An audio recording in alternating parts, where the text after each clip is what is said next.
क्षेत्र में एक दिन अर्जुन ने श्री कृष्ण से प्रश्न किया, हे माधव, इस संसार में सबसे बड़ा यज्ञ कौन सा है?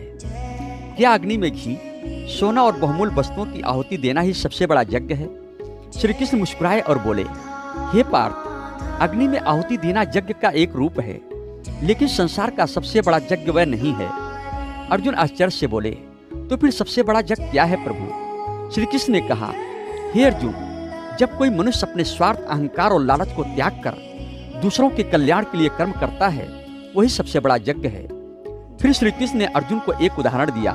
उन्होंने कहा, देखो उस किसान को जो तपती धूप में पसीना बहाकर अन्न उगाता है, वह केवल अपने लिए नहीं बल्कि हजारों लोगों का पेट भरने के लिए मेहनत करता है।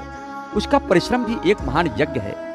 फिर श्री कृष्ण बोले, देखो उस माँ को जो अपने बच्चों के लिए रात भर जागती है, उसका त्याग और प्रेम भी एक पवित्र यज्ञ है। और उस सैनिक को देखो जो अपने परिवार से दूर रहकर देश की रक्षा करता है, उसका बलिदान भी एक दिव्य यज्ञ है। अर्जुन ध्यान से सुन रहे थे। श्री कृष्ण आगे बोले, हे पार्थ, किसी भूखे को भोजन देना, किसी दुखी को सहारा देना, किसी निराश व्यक्ति के जीवन में आशा जगाना, यह सब यज्ञ है। जब तुम बिना किसी फल की इच्छा के अपना कर्तव्य निभाते हो, तब तुम यज्ञ कर रहे होते हो। फिर श्री कृष्ण ने कहा, संसार का सबसे बड़ा यज्ञ अपने का अहंकार की आहुति देना है, क्योंकि जब अहंकार जलता है तभी प्रेम, दया और करुणा का जन्म होता है।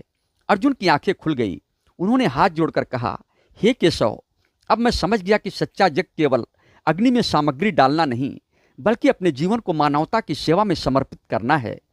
श्री कृष्ण मुस्कुराए और बोले, हे अर्जुन, जो व्यक्ति केवल अपने लिए जीता है वह जीवन बिताता है, लेकिन जो दूसरों के लिए जीता है वही इतिहास बनाता है।